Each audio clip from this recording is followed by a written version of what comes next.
Oh, you changed the setting so that it doesn't auto-record? Yes. Okay, good.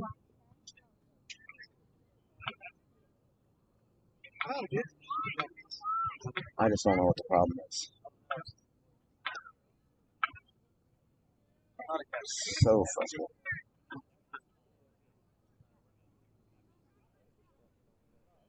Try reaching up and moving the camera a little bit. No, it's frozen. Well, it's still in the delay.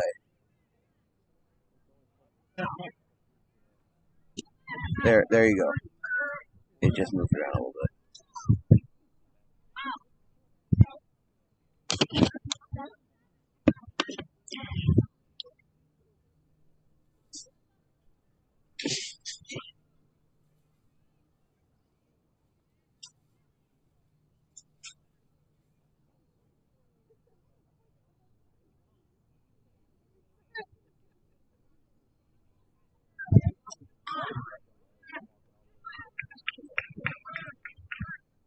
Give me an audio test. Mic check 1 2. Mic check 1 2. Okay.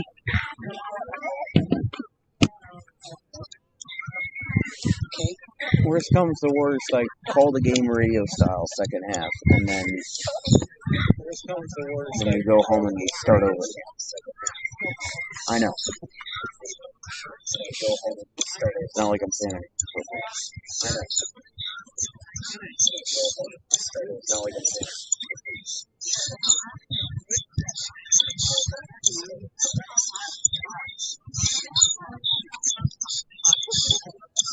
Did you say it all encoding overloaded? No. Not yet. Say it all. Probably will as soon as we actually get the game going. It'll probably actually say that. Probably will as soon as we actually get the game going. It'll probably actually say that.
Mm-hmm. Okay.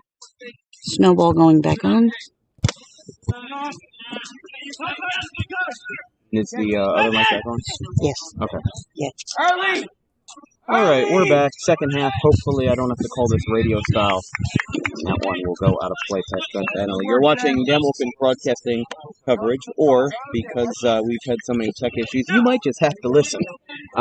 Between the Woodbury Centering Herd and the Audubon Green Wave, 3-0 Green Wave after 40.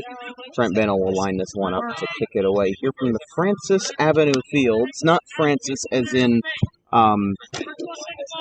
Francis Scott Key, the writer of the Star Spangled Banner, but Francis as in the country France with an S on the end. Here in Woodbury, just up the road from Woodbury High School. And Cameron working hard to try to save that ball from being trouble, and it's out of play. A little bit of tension in the first half, not between the two teams, but between the officials and Woodbury and Audubon. There have been some, maybe not questionable decisions, but questionable acts of aggression by the players. Kind of almost got carded.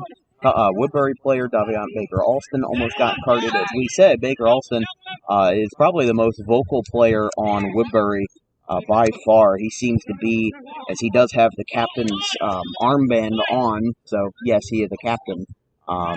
It shows that as a captain, he's one of the more vocal ones out there. I've seen some guys who have the captain's armband on, and they're supposed to be leaders, but they're quieter than a mouse on Christmas Eve. It's a stark contrast what you see from guys like Hayden Wiltsey, Tony Giordano, and also from Woodbury's side, Davion Baker Alston. I think he does a great job at what he does in leading the team.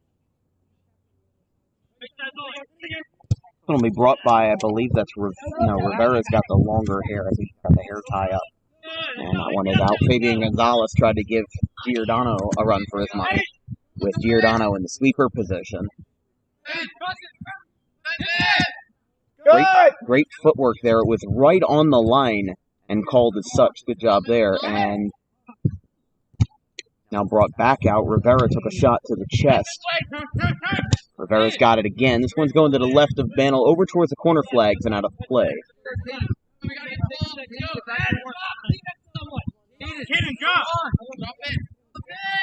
Stockland throws it in on the right side of your screen. Kind of stops this one. Gets it past Hayden. Brings it out to the fellow with the longer hair. Number 8, who is listed on my roster as, can we move to my side, if you don't mind? That is Tamir McIntosh, not one of the starters for Woodbury. They've definitely made a couple of subs. Baker Alston not being one of them, still in the game at this time, as Wiltsey sends the shot to Hassan Kasich, who did start the game.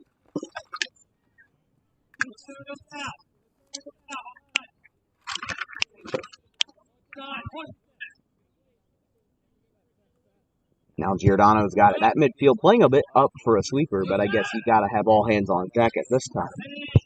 And Wiltsey gets a shot right to Sylvester, but it is saved.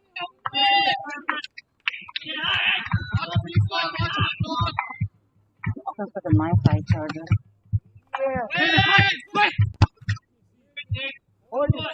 It is not in there.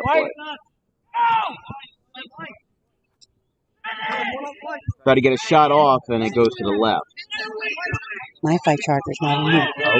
Oh, shoot. Okay. I know where it is. We'll probably be okay, but we got to get it. Okay. What's the charge at? Like 48. Okay. So it should be okay. Yeah, we'll be fine. Very sorry about that. I know where it is.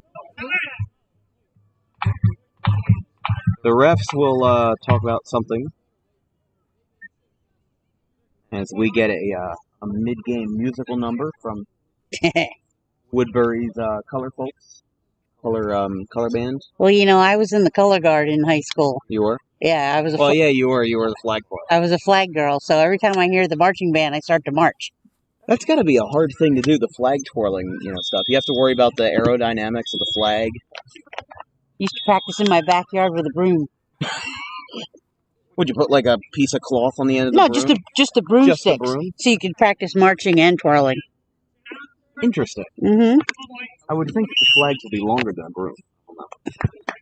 Trent Banner with a kick, just shy of midfield. The air by Hayden Wiltsey, brought down by Tyler, his younger brother. RJ Homa in the game, by the way. It's almost like a college football fight song. And saved by Woodbury's number 1, Anthony McCoy.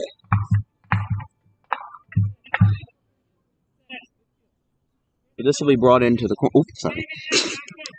Brought into the corner. Getting up close and personal here. 3-0 Green Wave. Unofficially, I can't see the time. 46-22, maybe off by a little bit. A couple minutes. Stops it. Maybe not by a couple minutes, but you know. Play to the left goal.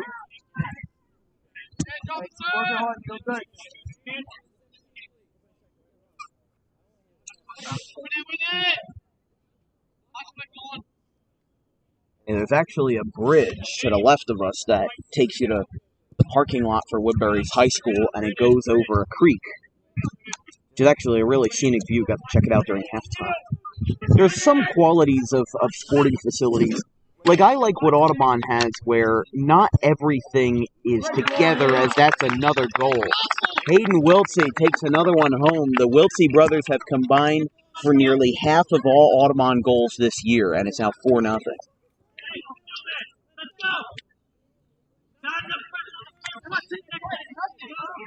of all Audubon goals this year, and it's now...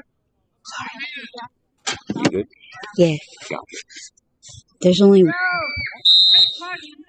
Wait for a timeout. One more adjustment. Okay. What's the issue? Audio. Audio? Is, I need to change the bit rate of the audio. Okay. Should be at 128. Yeah, it should be, but it's not. There's no real timeout, so you might as well just do it now. Okay, well, where do I go? You go to settings, and it should be under the audio settings. The OBS settings? Yes, OBS settings and under audio. Should be under the audio bitrate. And that one will go out towards the corner flag and out by LaFrance. It looks like it was just to the right of the corner flag.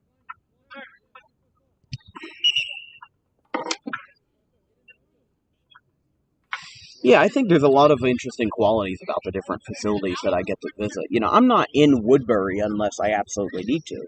I'm not in Paulsboro unless I have something to do. Like unless we have business, yeah. You know, I don't spend a lot of travel days in those places. And not to say that there's anything wrong with the climate or the environment of where they play, but it's interesting seeing how every school is different in how everybody interacts with each other and how the facilities are built. Like I really like what Audubon has, where the fact the soccer field is its own separate entity. It's not jumbled around the track. It's not grouped in with the football field. It's its own thing. You don't go to Audubon High School when you go to the Green Wave turf. You go to its own separate thing. I cannot find this. Can't find it, right? No. Let me see. Move your head back.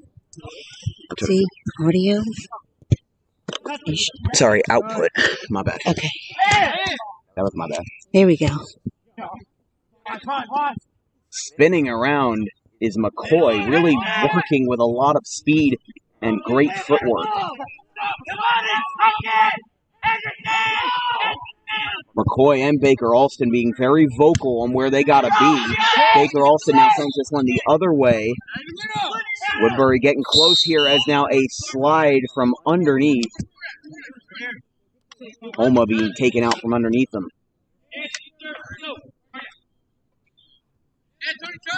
Yeah, no Nico Natale today. He's not playing.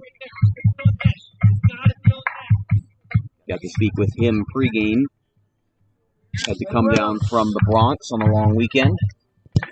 And here comes a kick from Woodbury, and it's an open net, but it bounces off the left post. And that one's going to go off the right post. It hits off of both posts, and it goes out of play. Are you kidding me? If it didn't hit the right post, it came very close to it. That was the closest Woodbury's gotten to a goal all day. They had 2 opportunities, and just bad luck smites them again.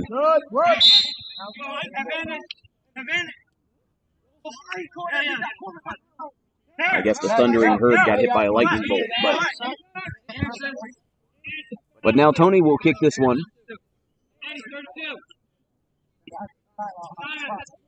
Here's a liner over the head of Rivera.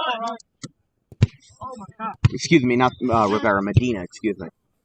I know somebody named Derek Rivera, so excuse me. LaFrance is going to try to get this one on the far side of the field.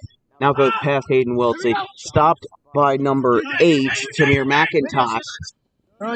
JJ off of his head.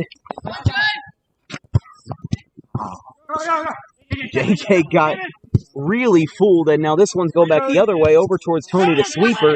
Goes back the other way. He might try to bring this one out to his goalkeeper intentionally, but not with the defense that Woodbury's showing right now. They're going to try to want to convert that defense into some offensive production on that front, and they will, but it will be about a foot or two, maybe a little more than a foot, but over the head of Trent Bannell, the goalkeeper. And I think that having Trent as a goalkeeper as a sophomore is really a plus because with the production that he has, that's really a sense of security for you. When John Perosi was here last year, you knew that next year's goalie situation would be a question mark. And it seems like that the first half of the season when they were working it out with Gabe and Andrew, there really was no concrete goalie. It looked like sometimes it...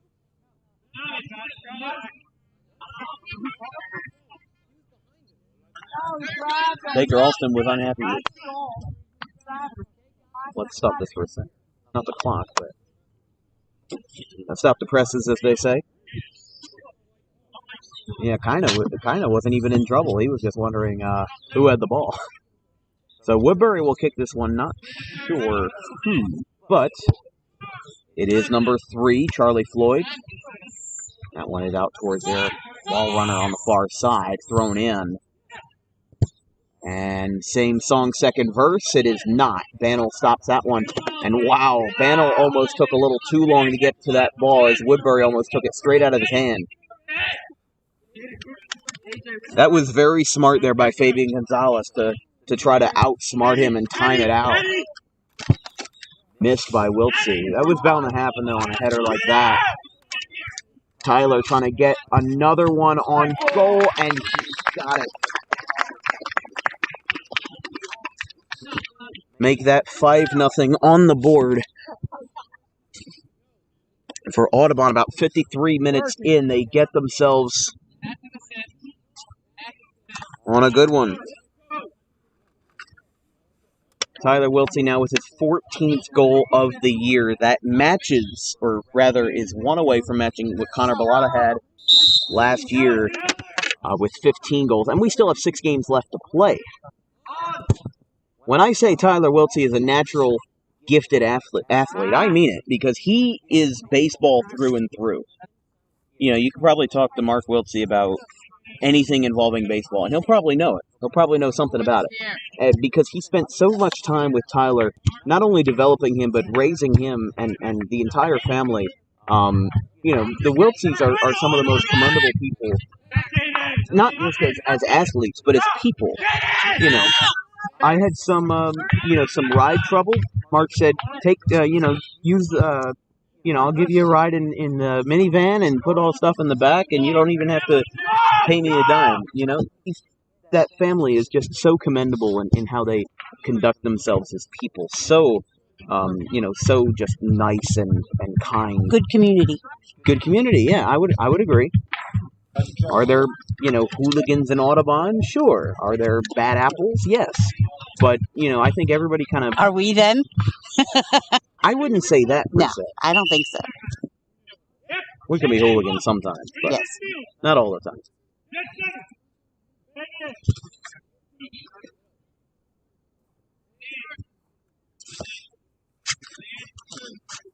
But yeah, coming back to my point, Tyler Wiltsey, when he verbally committed, what they call a soft commit to Rutgers University this summer, he was ranked as one of the top 100 outfielders in the nation and one of the top 20 in the state, or maybe even, it might be one of the top 100 in the state. At least the top 500 ranking in the country. That one is a huge deflection back out to Sean Clark. That one is out of play. But even then, soccer is not his natural sport. Hayden Wiltsey has soccer as his natural sport. Tyler joined him, said he could play with his brother. Once Hayden graduates this year, who knows if Tyler will even keep playing soccer. I hope he does, but that is not a guarantee at this time. That one deflected off of Hayden Wiltsey's calf.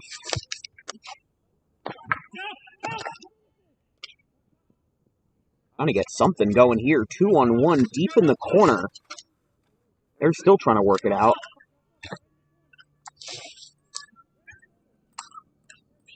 I still get so confused over there because I thought they were playing taps again. The first, 3 or 4 notes sound exactly like taps. That one is over the head of piano. And don't tell me that doesn't sound like a jazzy taps.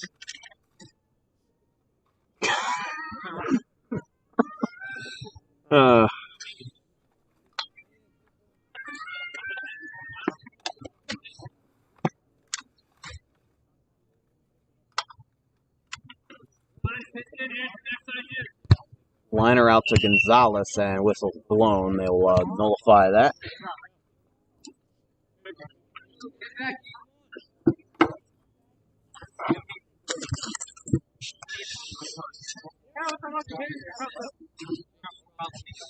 I once made a joke during a baseball broadcast. I don't know if you remember this one, where I said that because of something that was going on with the pitch count, they were gonna nullify something, and then I continued to say, hold on here. I said they were gonna continue to nullify it, like Nick Cage's Vegas marriage.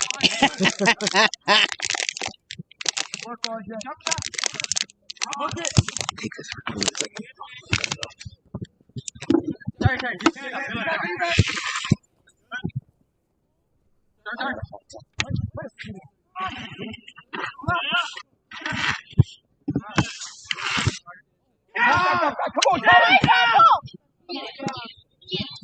Good work.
Why is nobody in front of the light?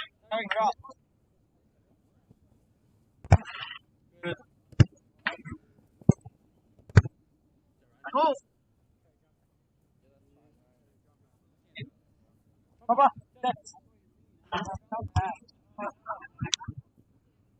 help it. Come on. Yes.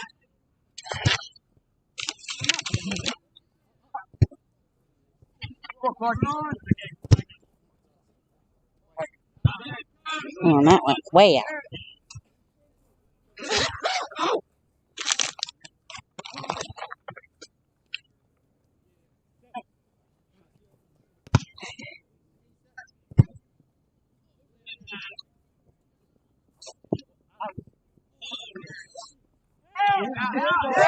Put the hand.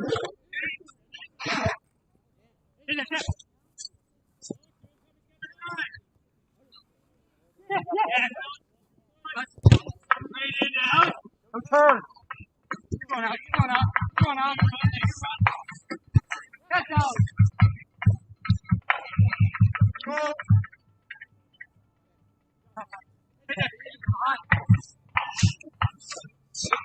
On, mic on?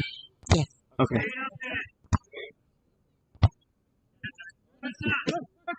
Whew. What do we got on time? 60. Okay. 60 flat? 61. Okay. Yeah, they say honesty is the best policy, and Took you a minute to find the restroom. well, apparently porta potties must be illegal in Woodbury or something. But they don't even have one here. I know it's sometimes frowned upon to just do it in a bush, but Well, let's stop talking about it because now I'm going to have to go. You can't do it in.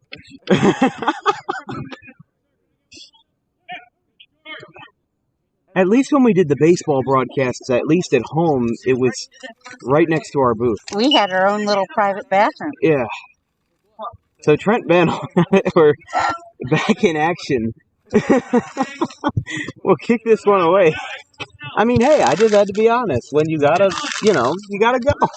Make your calls. Yeah. That's all right. Mom kept the camera moving. Did you do it well? I think I did. Okay, that's good. Blaze has got this one.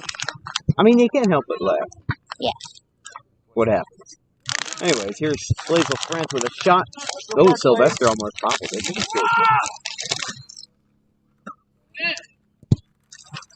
In the air, coming down with it. JJ's got it. As his father behind me says, good. Applauded that one. Right to McIntosh.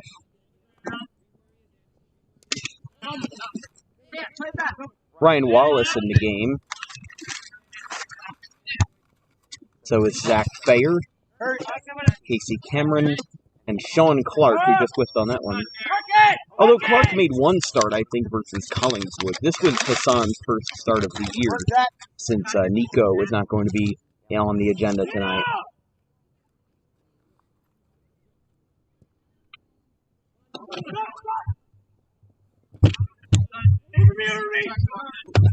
That one's over everybody's head, and it goes to Bennell. He's going to try to time it out. Yeah, there you go. Trying to run in the block. That one was number 25, Alex O'Neill. Pops that one up towards midfield. Just past it. Well, Francis got it. Fans, you're watching coverage of Audubon Green Wave soccer here on Dan Wilkins Broadcasting. I'm assuming they're watching it because I think the stream is still good? Yep. Okay, that is great to hear. We must have just had something snap and it was good. Do you know what you fixed? Yeah, you were recording it at the same time you were streaming it, and the computer can't handle that. Stockley's got it. Look out. Whoa! Sorry about that, my man. That was up close and personal. Oh, my God. Hey, great work, please. What time stamp is that? That's about 31:55, so I'm going to have to look at that. I want to... wow. I've seen soccer balls get close to the camera, but not actual players almost having run-ins with my equipment. I've had enough medical issues lately. I don't want more.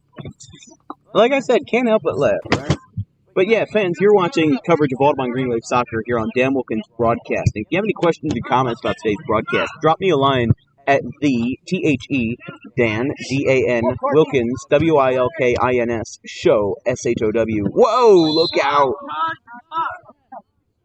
Blaze goes down in a hurl of smoke. 25%. 25%. Okay, Should be okay. we'll be fine, I think. So now they'll line up for a free kick. But, yeah, SHOW@gmail.com. Any serious sponsorship inquiries should also go to that email. We are looking for sponsors for the fall season and the 2023 spring season with baseball. So we can keep improving our equipment. Yes, and not having as many problems. If your brand or local business wants to get some prime exposure for South Jersey sports, we did get over 12,000 views for baseball in the spring. I still have to crunch the numbers for what we got for soccer this year, and of course it's still counting. So if you or somebody you know wants to get their business on the online scene, send me an email, and I will try to get back to you as soon as possible.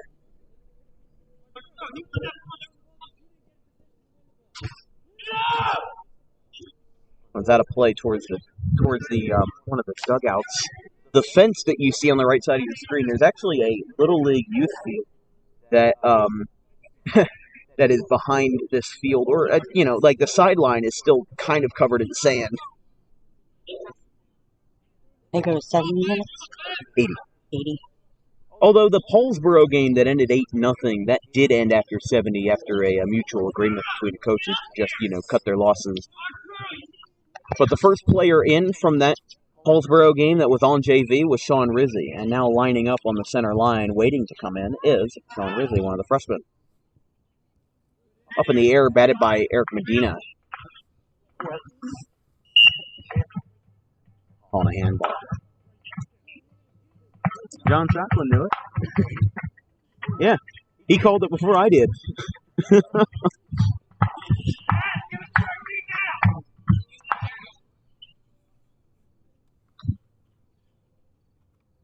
Liner by Ben Cameron. Get some good distance on it, about 80% of the way to the goal. RJ's trying to maybe get a shot in. Pat Gallagher as well. Rizzi's still waiting to come in. There was no JV game today, so they brought some of their guys with them. Not the entire team, just some of their guys. Alex O'Neill really coming in with a full head of steam.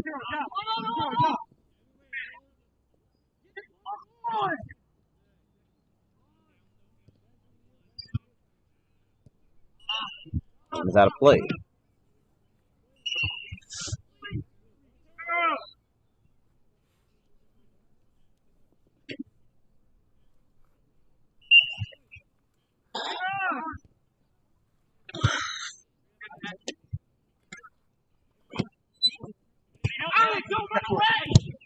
Wow, booming kick by Stockland, gets way up in the air.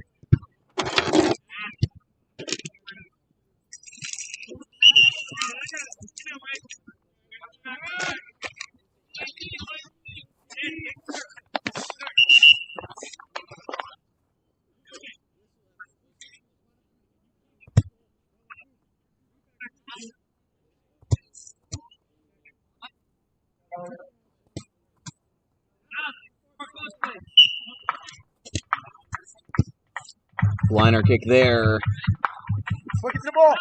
Trying to get to O'Neill, and that one got a play. Looking at Woodbury's schedule from this year, like we said, 5-6-1. They started the year 0-3 with losses to Audubon, Lindenwold, and Gateway. They lost to the same team by the same score as we did in our fourth game of the season, I want to say. That was our first loss. Then an 8-0 win versus Gloucester, 3-0 loss versus Deptford. Then 6-0 and 6-2 wins versus Paulsboro and Pennsauken Tech. 1-1 tie versus Collingswood, 3-0 loss versus Penns Grove, and 2-0 win versus Pemberton, 3-2 versus Overbrook, and a 4-0 loss most recently on October 5th versus Highland.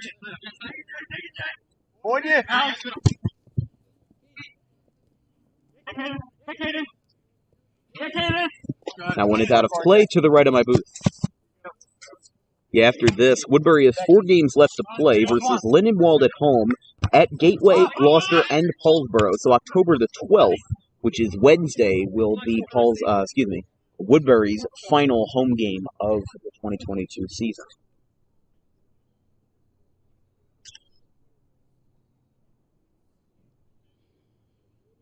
Trent Bantle will line this one up as Woodbury's ball handler will bring that one in. As Bantle lines a kick off the forehead of Devon Baker Alston.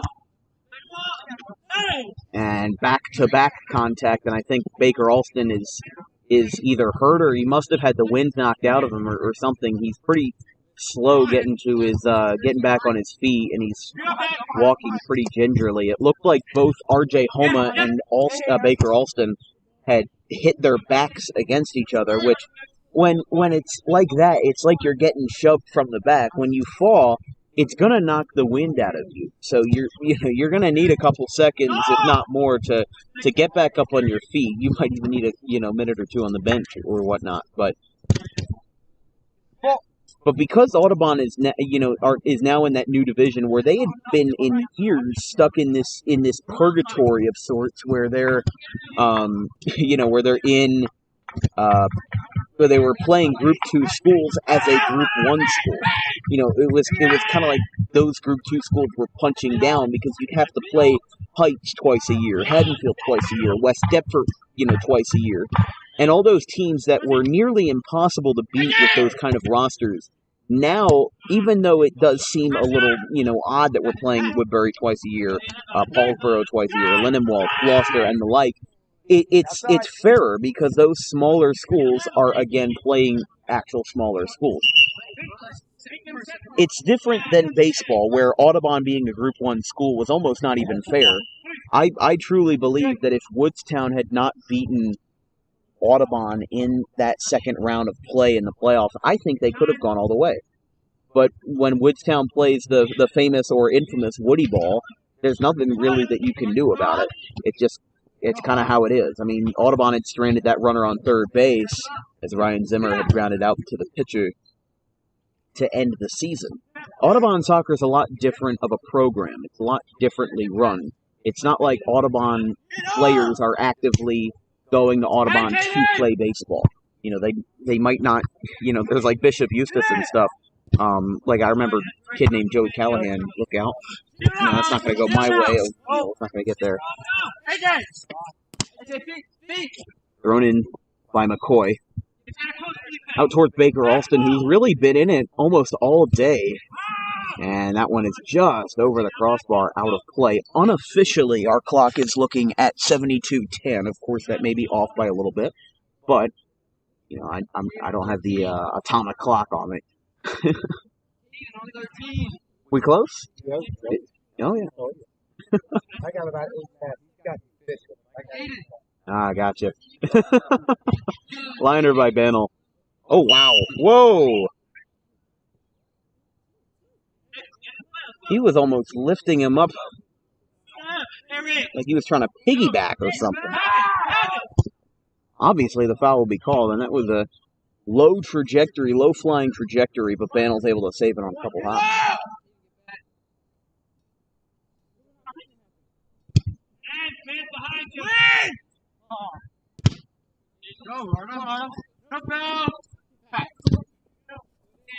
Hoy is there.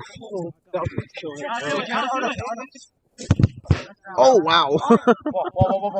And that's why you don't put bleachers too close to the field when you have stuff like that.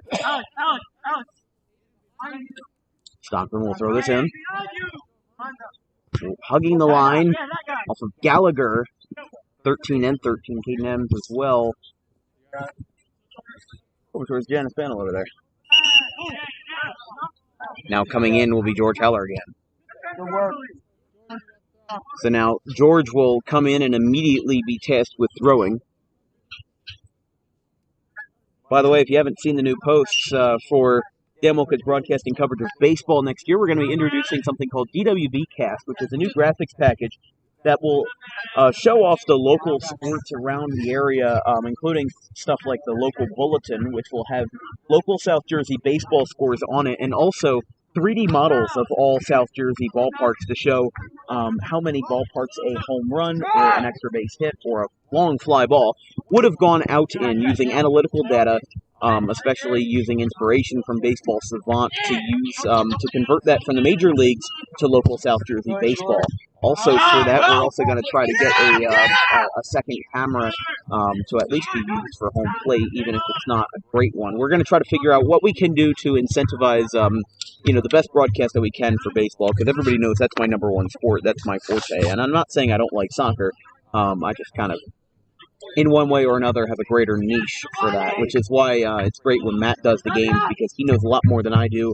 He's going to comment on whether it's a good touch or a bad touch, and he's a lot more opinionated than I am, but obviously he's opted to take a rest day today, and I don't know what he's going to be doing on Wednesday when we play Lindenwold, and then Gloucester on Friday. Liner by Bannell. This will go just past midfield. Try to hook it. No cigar on that one. Nice shot by Heller there off to the left of his foot. Or rather, the right side of his left foot. Does that make sense? Showing Rizzi charging for it. Gets it off of his right foot. Kind of put a little bit of a downward angle on that to knock it down. So does Wallace. This is brought over and just missed the booth. It's like a target. It really is. Now coming in will be Dylan Gallagher, and he will replace his older brother, Pat Gallagher.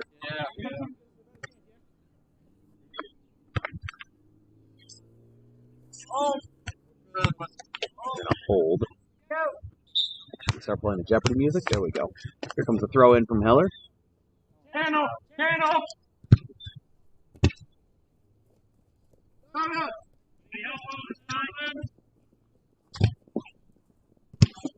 Liner.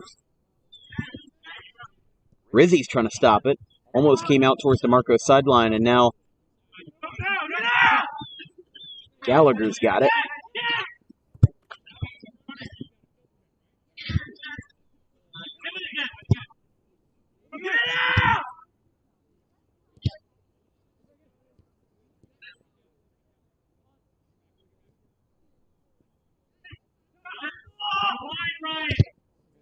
Casey Cameron trying to stop this one. Heller. Hello. Out of play. Unofficially 76:50. Just a couple minutes left. May call it early or whatnot, but maybe don't put my camera straight into the sun. Bannell says, let's win it. They want to hold on to a 5-0 lead. The crazier things have happened. Bannell, or rather Heller, gets it straight off of his forehead. Thrown in by Caden, who gets it right past O'Neal and Heller. Baker Alston has this one. Got a little bit of breathing room, and he's going to stop the ball, play some mind game, stop the ball right in its path. They're going to set up a shot, but that goes way, way over the net. Maybe a little lower trajectory, and that's either off the crossbar or in the goal, but it's kind of like taking a huge swing on a fastball and popping it straight up kind of thing. You have the right idea, but it just isn't executed to how you want it.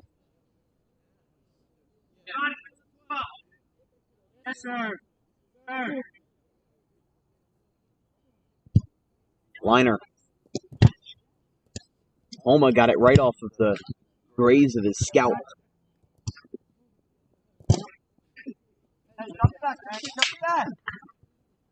Dylan Gallagher kind of being a bystander. Trying to look for a stop here as Medina. Alex trying to work with it.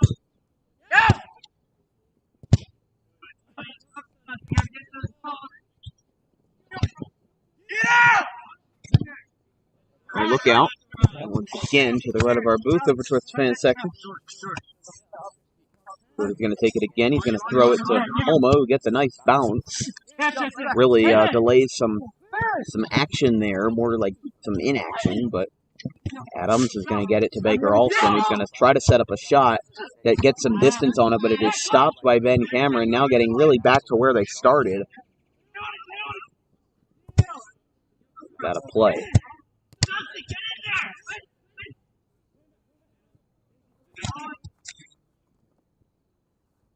Spinning around, trying to get something going. And like I said, this game is a lot different than it was versus Woodbury, on opening day. Both teams were kind of in a weird spot.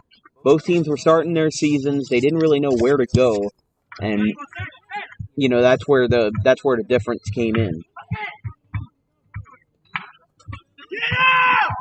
But now that both teams have played a considerable amount of games, this is, for both teams, their 13th game. They've taken a little bit of different paths, either statistically or, structurally.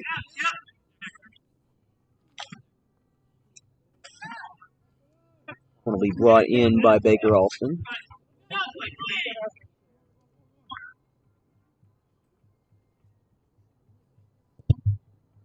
one's a good shot. Not going to get anywhere with that one, though, at least for now. Rizzi's going to try to stop it.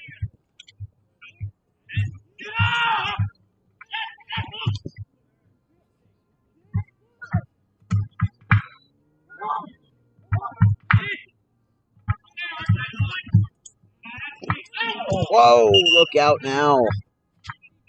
Ben Cameron took a tumble with Baker Alston.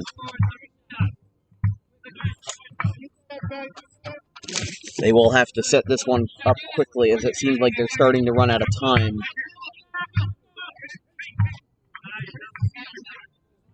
I don't even know if they'll have enough time to make this shot. If they do, it'll be nearly impossible to make a 5-goal comeback at this point. I don't think that's what they're setting up for, though.